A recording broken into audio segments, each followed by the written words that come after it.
삶입니다. 자, 오늘 함께 나눌 말씀은 요한복음 13장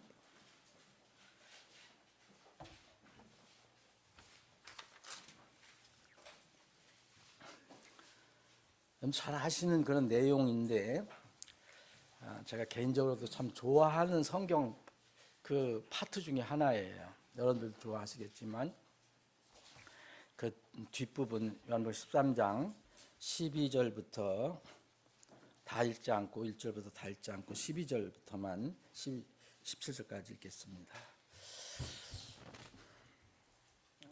그리고 한 군데를 더 보겠습니다. 이처럼 그분께서 그들의 발을 씻어주시고 자신의 옷을 입으신 후에 다시 자리를 잡으시고 그들에게 이르시되 내가 너희에게 행한 것을 너희가 아느냐? 너희가 나를 선생과 주라고 부르니 너희가 잘 말하였도다. 이는 내가 그이기 때문이니라.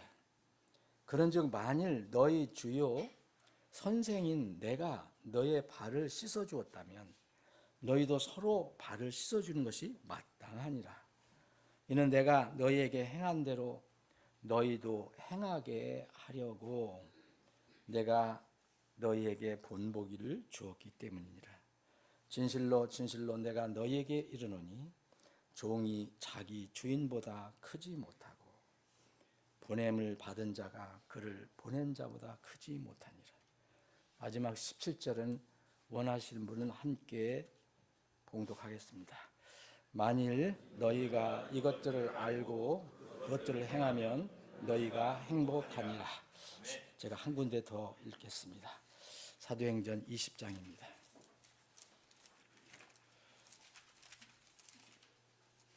사도행전 20장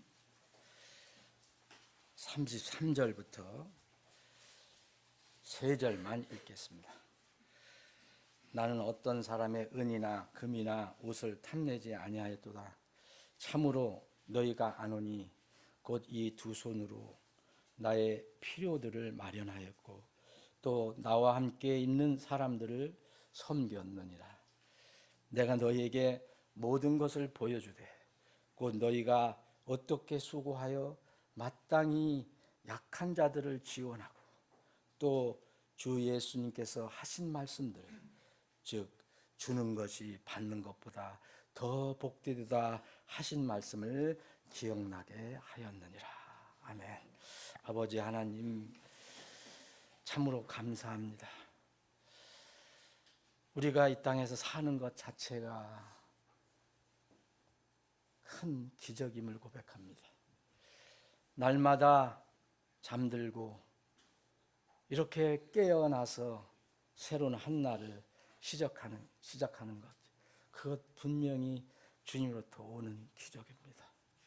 어떤 사람들은 잠들 때 그것이 끝이 돼서 일어나지 못하는 사람들도 있습니다.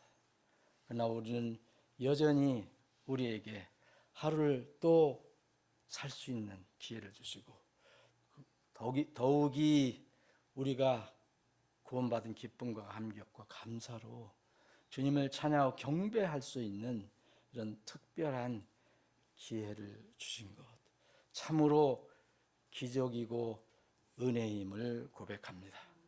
날마다 기적적으로 살아가는 하나님의 은혜 가운데 살아가는 백성들이 오늘도 모여서 주님을 예배하고 찬양합니다. 우리의 예배와 찬양을 받아 주시옵소서.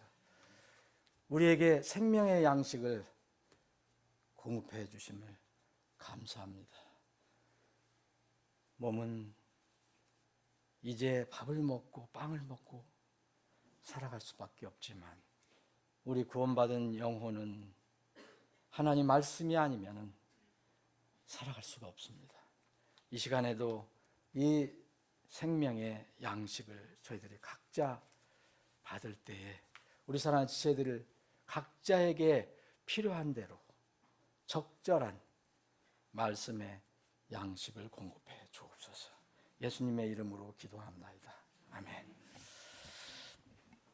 하나님께서 첫째 날에 빛을 만드시고 마지막 여섯째 날에 사람을 창조하심으로써 모든 창조를 이제 마치신 뒤에는 친히 하나님께서 이제 만드신 모든 것을 보시니 그것이 매우 좋았더라라고 성경은 기록하고 있습니다. 행복한 상태로 이렇게 매우 좋은 상태, 행복한 상태로 창조된 사람이 웬일인지 이제는 불행한 그런 고통스러운 삶을 살게 되었습니다. 죄 때문입니다. 죄가 들어온 뒤에는 인간은 신음하면서 살게 되었습니다. 우리 때문에 애꿎은 자연 세계에도 덩달아서 신음하고 있다고 말하고 있습니다. 그러나 죄로 인해서 고생하는 인생이 되었지만 사람은 다른 피조물과 분명히 다른 특성이 있습니다. 짐승은 배고프면 먹고 졸리면 자고 또 하나님께서 입력해 주신 대로 종족 번식을 위해서 이제 번식기가 되면 번식하면 그렇게 되지만 그렇게 본능적으로 살아가지만 사람은 그렇게 살 수 없습니다. 사람은 하나님의 형상을 따라서 하나님의 형상으로 지음받았기 때문에 하나님의 속성의 어느 부분을 일부 가지고 있습니다. 그것이 지정의라고 하죠. 뭔가를 깨닫고 알고 그리고 가슴으로 느끼고 그리고 뭔가를 결단하고 결정하는 이런 기능을 가지고 있습니다. 이 기능 중에서 특히 정은 희로애락의 생태가 있습니다. 로와 애는 슬픔과 고통이죠. 근데 희와 락은 행복의 상태를 말합니다. 그래서 인생은 사실 희로애락이 계속해서 이제 반복이 됩니다. 어떤 사람은 한쪽이 더 큰 경우가 있고 어떤 사람은 또 한쪽이 더 큰 경우가 있을 것입니다. 그럼에도 불구하고 사람은 다 같습니다. 주님을 뵐 때까지 우리는 이 땅에서 이 희로애락 가운데 살아갑니다. 그런데 사람은 누구나 그럼에도 불구하고 분노와 슬픔을 추구하는 사람은 없습니다.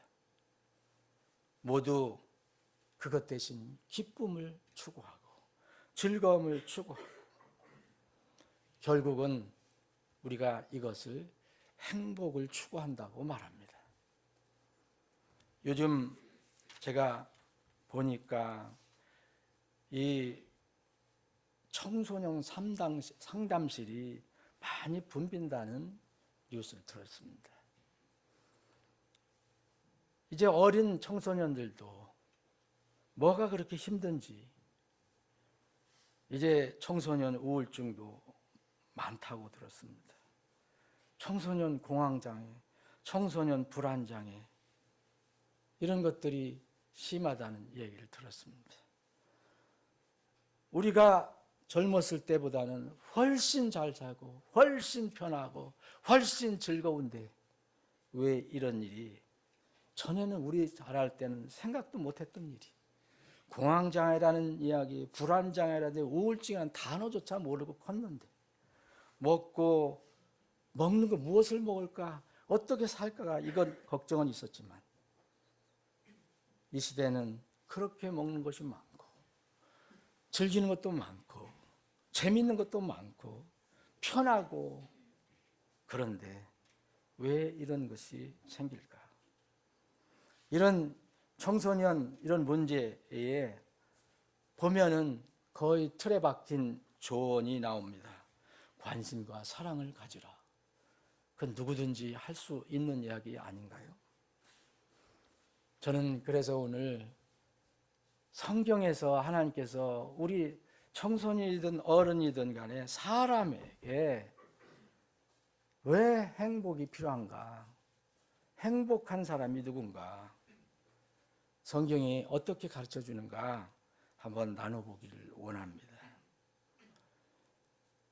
여러분, 성경에서는 분명히 하나님께서는 행복한 사람에 대해서 이야기합니다.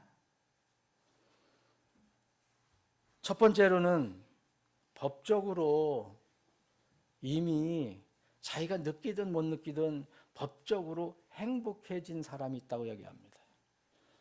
여기 오늘 참석하신 여러분들 대부분 이런 행복한 사람에 들어갑니다. 혹시 아직 행복한 사람에 들어가지 않는다면 속히 행복한 사람으로 들어가는 일이 있기를 바랍니다. 이 사람들은 하나님과 영적 관계를 맺은 사람, 쉽게 얘기하면 구원받은 사람들을 행복한 사람이라고 얘기합니다. 이스라엘 같으면은 이집트의 노예 생활에서 파라오의 학정에서 하나님의 놀라우신 은혜로 영혼의 유월절을 거쳐서 어린 양의 피를 바르는 그런 유월절을 거쳐서 마침내 출애굽을 한 사람들, 이집트를 탈출한 사람들을 이야기합니다.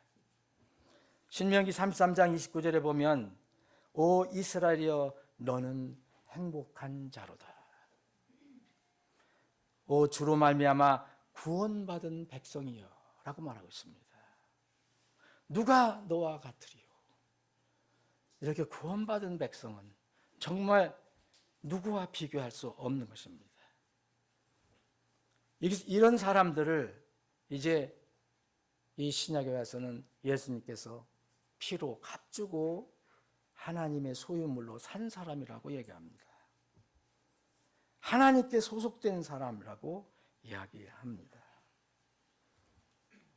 그래서 이런 사람은 하나님이 이제 주가 됐습니다.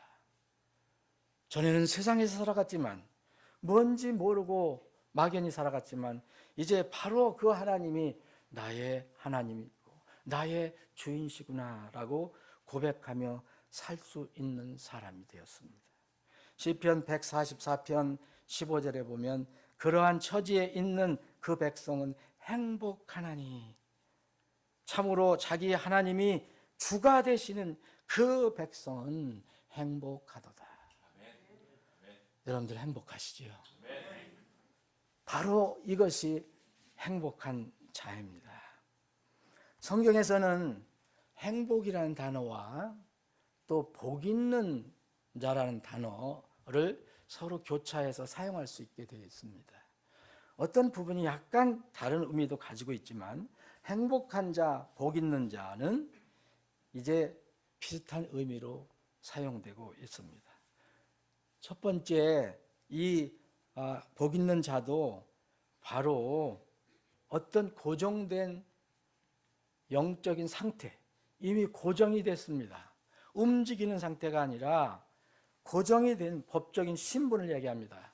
로마서 4장을 보면은 그래서 뭐라고 얘기했느냐면 이 믿음으로 얻는, 행위로 얻는 게 아니라 아브라함이 구약시대 사람이지만 결코 행위로 구원받은 사람 아닙니다. 믿음으로 구원받은 사람입니다. 하나님의 의로 구원받은 사람입니다. 그러면서 이 아브라함이 받은 구원, 받은 의를 이야기하면서 이렇게 얘기합니다. 로마서 4장 5절에 보면 그러나 일을 하지 아니할지라도 불경건한 자를 의롭게 하시는 일을 믿는 자에게는 그의 믿음이 의로 여겨지느니라. 심지어 다윗 또한 행위가 없어도 하나님께서 의를 전가해 주신 사람의 복됨을 묘사하였으니 이르되 자기 불법들을 용서받고 자기 죄들이 가려진 자들은 복되도다. 주께서 죄를 전가하지 아니하실 사람은 복되도다 함과 같으니라. 예수 그리스도 때문에 그분께서 나를 대신해서 십자가에서 피 흘려 죽으셨기 때문에 이제 하나님께서 나보고 더 이상 내 죄가 어딨냐 묻지 않으신다는 이런 놀라운 이 일로 인해서 이 사람은 복된 사람이라고 말합니다. 행복한 사람입니다. 그러나 이러한 행복한 사람이 바로 하늘에 올라가면 좋겠지만 행복한 사람으로 세워놓으시고 이 땅에 살게 하십니다. 그 기간은 언제나 끝날지 모르지만 주님께서 우리에게 그런 삶을 허락해 주셨습니다. 그것이 오늘 우리가 찬양을 드렸던 것처럼 정말 거친 세상에서 살아가는 하룻밤입니다. 행복은 때때로 육체적으로 물리적인 관점일 수도 있어요. 세상에서 그렇게 얘기합니다. 그래서 성경에서도 얘기합니다. 어떤 사람이 얘기합니다. 예레미야 12장에 보면 어째 사악한 자들의 길이 형통합니까? 왜 심히 배신하는 자들이 모두 행복합니까? 라고 질문합니다. 세상의 기준입니다.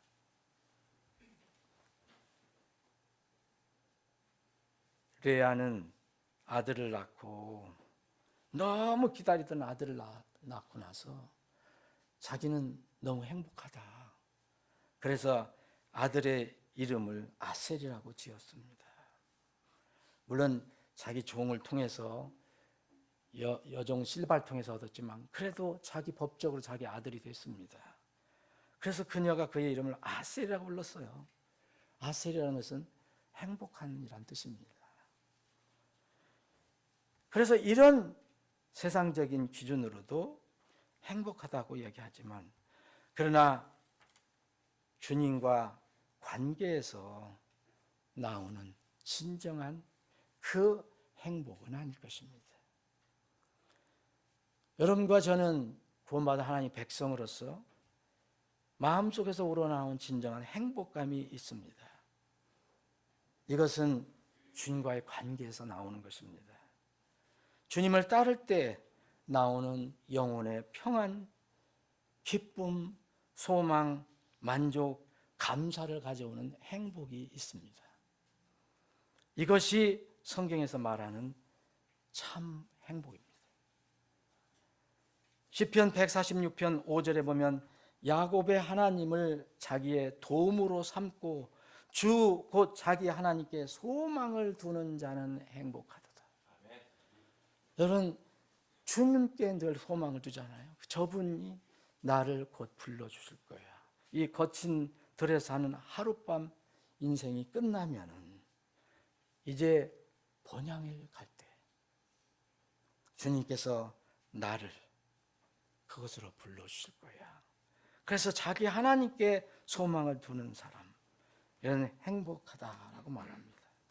잠언 16장 20절에 보면 문제를 지혜롭게 다루는 자는 좋은 것을 얻나니 누구든지 주를 신뢰하는 자는 그는 행복하니라. 여러분 구원받고 나서도 주님을 믿지 못하고 살아갈 때가 많이 있음을 고백합니다. 세상에 더 즐겁고 세상 것을 더 믿는 경우가 있습니다. 그때는 절대 행복이 나오지 않습니다. 또 잠언 29장 18절에 보면 환상 계시가 없는 곳에서는 백성이 망하려니와 법을 지키는 자 그는 행복하니라. 우리가 힘들고 어려워도 하나님 말씀을 따라 살아갈 때 우리 마음속에서 흡족한 것이 나올 때가 있습니다. 또 우리는 때로는 이제 주님께 불순종해서 주님의 마음을 아프시게 할 때 때로는 주님께서 우리를 고쳐주실 때가 있습니다. 이때 우리는 행복함을 느낄 수가 있습니다. 욥기 5장 17절에 보면 보라 하나님께서 바로잡아 주시는 그 사람은 행복하도다. 하나님을 경외하고 그래서 주님의 길을 걷는 자는 바로 행복한 것입니다. 시편 128편 1절 2절에 주를 경외하고 그분의 길들 안에서 걷는 모든 자마다 복이 있도다. 이는 내 손이 수고한 것을 내가 먹을 것이며 내가 행복하고 내가 잘 될 것이기 때문이라. 또 신약에 넘어오면은 행복이 반드시 세상의 기준으로 그렇게 내가 편하고 즐겁고 모든 일이 잘 되고 그런 것만 행복이 아니라 주님을 따라갈 때에 내가 세상에서 힘들고 어려울지라도 나에게 행복감을 주신다는 것을 성경은 말합니다. 야고보서 5장 10절 11절에 내 형제들아 주의 이름으로 말한 예언자들을 고난 겪는 것과 인내하는 것에 본으로 삼으라. 보라 참는 자들을 우리가 행복하다고 여기느니라. 우리의 믿음의 선조들, 믿음의 선배들이 정말 말씀 때문에 고난을 겪고 인내하는 것을 성경은 우리에게 가르쳐주고 있습니다. 지금도 우리 가까이 있는 북한에는 이것 때문에, 믿음 때문에 고통받는 사람이 많습니다. 중국에도 고통받는 사람들이 지하교회에 많이 있습니다. 그런데 우리는 그들을 보고 비록 육신은 힘들더라도 우리는 그들이 주 안에 있기 때문에 행복하다라고 말할 수 있습니다.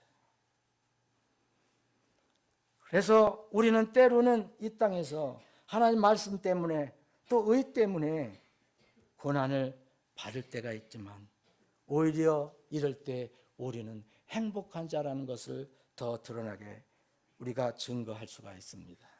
베드로전서 3장 14절 15절 오히려 너희가 의로 인해 고난을 받으면 너희는 행복한 자니.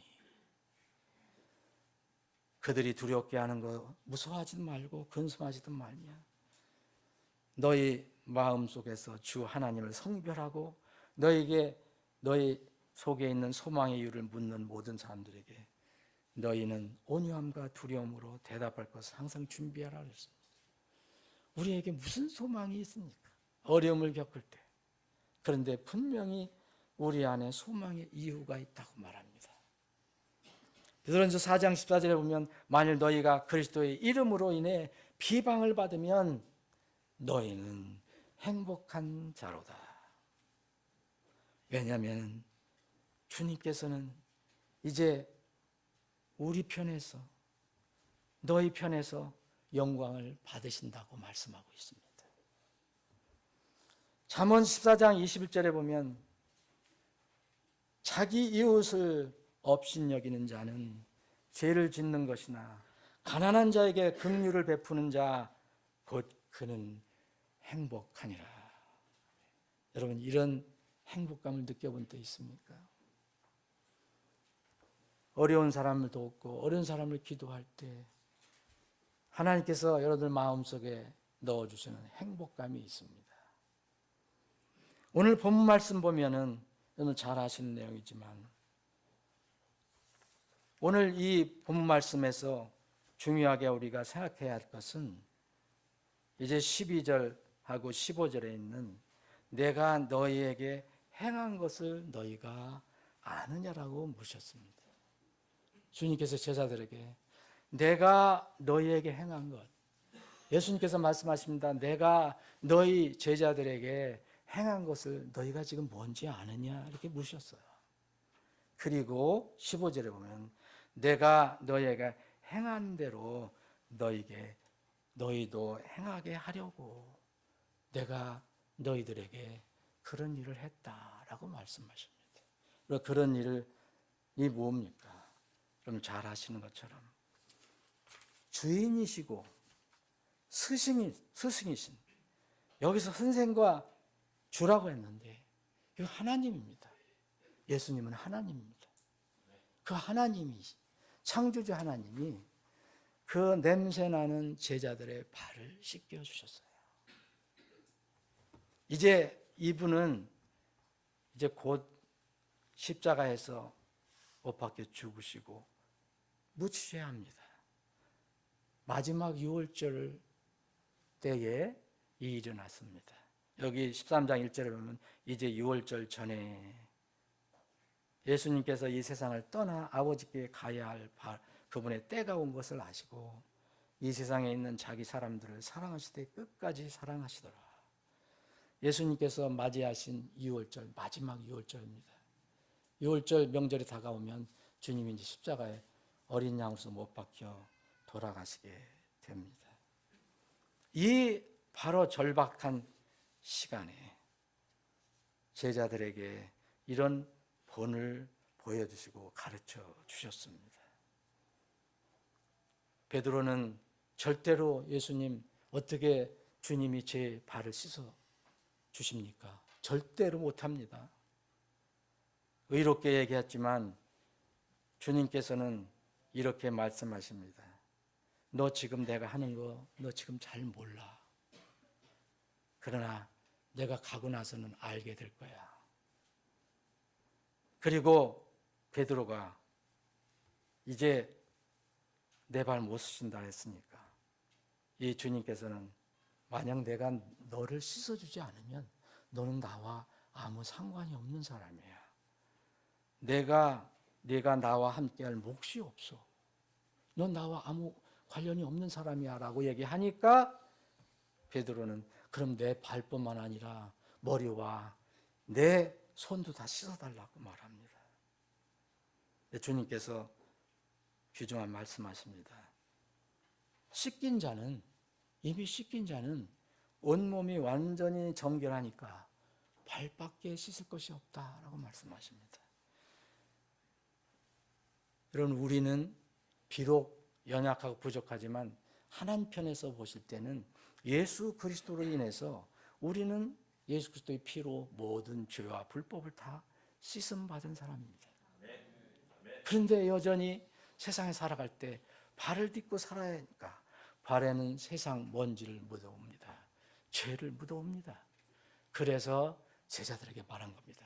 내가 너희들 온몸을 씻어주는 것이 아니고 구원받았으면 또 모욕할 필요 없어. 그러나 너희들 세상에 살 때 발을 씻을 필요가 있어요. 그래서 발을 씻어주셨어요. 주님께서 무릎을 꿇고 제자들 앞에 무릎을 꿇고 수건을 허리에 동이시고 발을 씻어주시고 닦아주셨어요. 그러면서 왜 이렇게 했느냐? 너희들이 내가 한 일을 너희가 보지 않았느냐?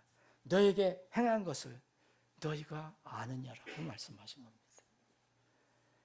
이 놀라운 교훈을 주시고 주님은 이제 십자가에서 돌아가십니다. 그러면서 주님께서는 이 교훈을 주시면서 바로 제자들이 주님이 떠나시고 난 뒤에 이 세상에서 행복하게 살 수 있는 비결을 알려주신 겁니다. 행복하게 살 수 있으면 얼마나 좋을까요? 우리는 흔히 얘기합니다. 이제 주님은 떠나시고 제자들만 남으면은 제자들이 이제 배고플 때 누가 빵을 만들어주고, 목마를 때 누가 물을 만들어주고, 또 비바람 칠 때, 또 폭풍일 때 그걸 누가 제어해주고,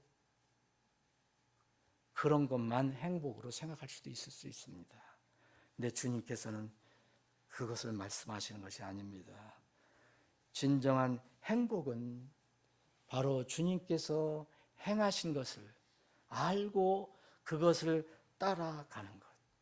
그것을 행할 때 구원받은 제자라면 그때 비로소 마음속에서 행복감이 나온다는 것입니다.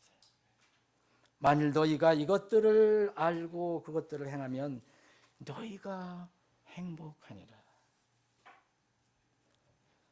사랑하는 여러분, 이 말씀에 의하면은 가룟 사람 유다를 제외한 11 제자들은 이미 신분적으로 하늘의 이름이 기록된 행복한 자들이었습니다. 그러나 그들이 주님이 계시지 않는 세상에서 살아갈 때 어떻게 행복해질 수 있을까? 그것을 알려주신 겁니다. 이러한 주님의 가르침인 사람과 사랑, 섬김의 실천을 알고 행하면 행복해진다는 겁니다. 여러분, 이런 것을 혹시 느껴본 적 없습니까? 여러분들이 세상에서 기대하고 또 기도했던 어떤 세상적인 일이 이루어질 때 물론 행복감이 옵니다. 그런데 그거는 곧 사라집니다. 그런데 하나님께서 말씀하신 것을 우리가 따라갈 때, 우리가 어려운 상황에서도 그걸 따라갈 때 마음속에서 우러나오는 뭔가 느낌이 있습니다. 이것을 주님께서 말합니다. 행복합니다. 너희가 이것들을 알고 그것들을 행하면 너희는 행복하다라고 말씀하십니다. 사도행전 20장 오늘 우리가 본문으로 또 살펴봤는데 바로 이것을 얘기합니다. 바울 사도는 이제 평생을 사역을 마치고 갈 때가 됐습니다. 주님께서 부르실 때가 가까이 왔어요. 그래서 에베소 교회에, 자기가 세운 에베소 교회에 가서 이제 장로들, 형제들을 만나서 이렇게 교제하는 내용이 사도행전 20장에 나와 있습니다. 그 부분의 한 끝부분입니다. 바울 사도는 이렇게 고백을 합니다. 나 여지까지 구원받고 나서 하나님 사역자로 살면서 세상 물질, 특히 남의 것을 욕심두지 않았어요. 어떤 사람의 은이나 금이나하고 탐나지 않았다. 대신 이 두 손으로 내 필요한 것들을 마련했고 또 나와 함께 있는 사람들을 섬겼다라고 말합니다. 바울 사도는 행복감을 많이 느꼈을 것입니다. 35절에 보면 내가 너희에게 모든 것을 보여주되, 내가 나와 함께 있는 사람들을 섬겼다는 걸 뭐냐? 내가 너희에게 모든 것을 보여주되 곧 너희가 어떻게 수고하여. 그래서 이 에베소 교회 장로들 그리고 성도들에게 얘기합니다. 이제 마지막 고별을 합니다. 너희가, 에베소 교회 성도들아, 너희가 어떻게 수고하여 마땅히 약한 자들을 지원하고 또 주 예수님께서 하신 말씀들, 곧 주는 것이 받는 것보다 더 복되다 하신 말씀을 기억나게 하느냐고 내가 말한다라고 말합니다. 사랑하는 여러분, 십자가의 죽으심으로 주님께서 우리를 섬겨주셨습니다. 주님의 섬기심으로 구원받았으면 이제는 우리도 섬길 수가 있습니다. 누구도 다 가능합니다. 이것이 바로 섬김의 복이고 베풀고 주는 것의 복입니다. 이게 구원받은 그리스도인의 삶의 핵심입니다. 성경 한 절, 구절, 이절, 저절 따지는 것이, 그것이 우리의 그리스도인 삶이 아닙니다. 말씀을 마치겠습니다. 정리해 보겠습니다. 여러분, 행복에는 두 단계가 있습니다. 신분적인, 법적인 행복이 있습니다. 여러분, 하나님이 없는 사람, 믿음과 소망이 없는 사람, 구원받지 못한 사람은 행복 자체가 아예 없습니다. 세상에서는 행복감을 느낄 수 있겠죠. 세상에 즐거운 일 있을 때. 그러나 곧 그건 사라집니다. 인간의 기본적인 행복은 주님과 영적인 관계를 맺을 때 얻을 수 있는 겁니다. 구원받고 하나님이 나의 아버지가 되고 나는 그분의 자녀가 될 때, 이때부터 이제 행복이 시작됩니다. 그래서 행복한 자입니다. 이스라엘 백성이 출애굽하고 난 뒤에 바로 너희들은 행복한 자다라고 주님이 말씀하셨습니다. 사랑하는 여러분, 나는 지금 행복한 사람인가? 나는 분명히 구원받은 하나님의 자녀, 행복한 사람인가? 행복의 두 번째 단계가 있습니다. 삶 속에서 얻는 행복입니다. 제자라고 모두 행복을 느끼는 것은 아닙니다. 신분적으로 행복한 자라면 말씀을 알고 그 말씀을 따라 살 때 행복하게 됩니다. 주님께서 그래서 그 말씀을 주신 겁니다. 이미 너희들은 목욕을 다 했기 때문에 다시 씻을 필요가 없다. 씻긴 자는 온몸이 완전히 정결하게 됐다.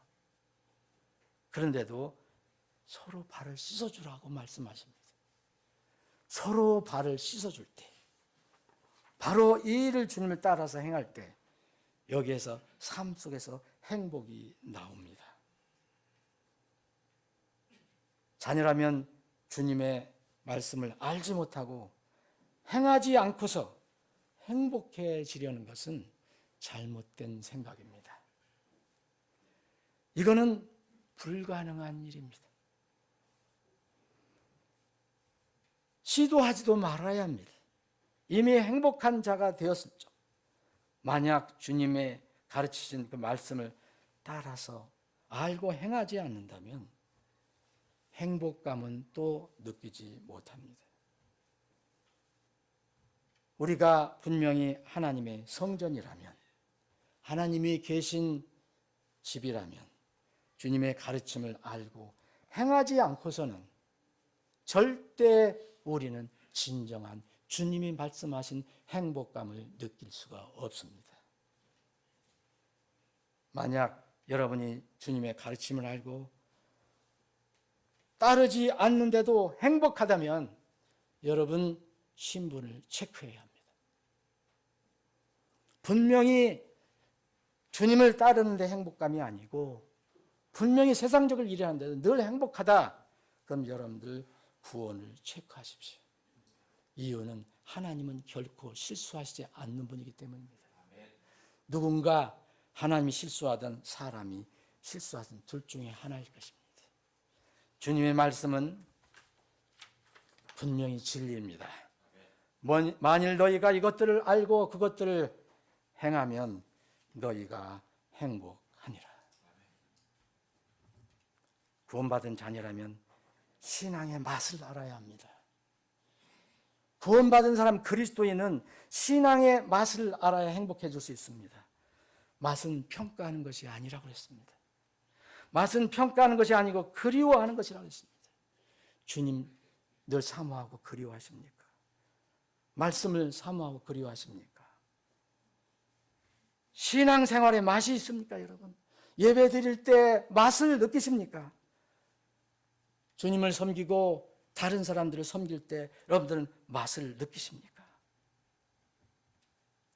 인생의 목적과 의미를 하나님 예배와 서로 사랑하고 섬기는 것에 두는 사람은 참으로 행복한 사람입니다.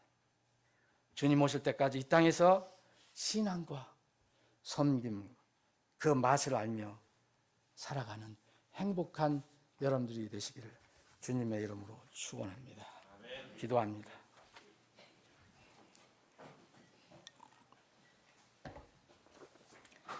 여러분들 오늘 말씀 듣는 여러분들 중에 아직 혹시 신분적으로 행복한 자가 되지 못한 분이 있다면 지금 이 시간 하나님께 구하십시오. 짧은 기도라도 그 기도를 들어주십니다. 나를 구원해 주십시오. 나는 하나님의 자녀가 되고 싶습니다. 하나님이 나의 영원한 아버지가 되어 주십시오.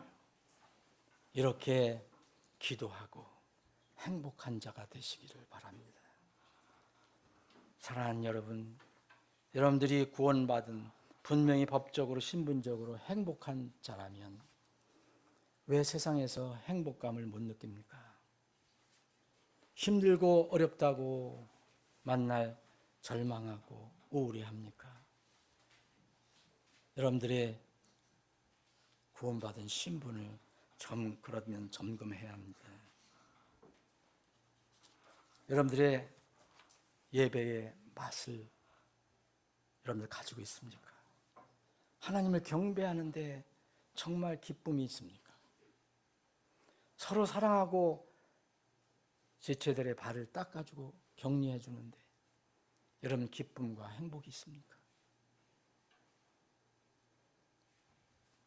아버지 하나님, 우리를 주님의 놀라우신 그 사랑, 섬김으로 구원해 주셔서 하나님의 자녀가 되게 해주신 것 감사합니다. 그래서 우리는 영원한 행복한 자가 되었습니다. 감사와 찬양과 영광을 주님께 돌립니다. 그러나 우리 주위에는 아직도 이러한 신분적으로 법적으로 행복한 자가 되지 못한 분들이 많이 있습니다. 우리 가족들도 있습니다. 주님, 그들을 위해서 기도하는 거 쉬지 않게 해주옵소서. 주님, 우리가 이 험한 세상을 살아갈 때, 참으로 어려운 삶을 살아갈 때에, 때로는 육체의 고통 가운데 살아갈 때, 질병 가운데 싸우며 살아갈 때에 우리가 행복감을 잃어버리고 우울하고 슬플 때가 있습니까? 주님, 이 오늘 주신 말씀을 다시 기억하기를 원합니다. 세상이 어떠하든 간에 우리를 구원해준 주님의 그 행하신 일들을 우리가 알고 그것들을 행함으로써 이 땅에서 행복감을 느끼며 사는 우리 모든 지체들이 되게 해 주옵소서. 우리 교회가 되게 해 주시옵소서. 거룩하신 예수님의 이름으로 기도합니다.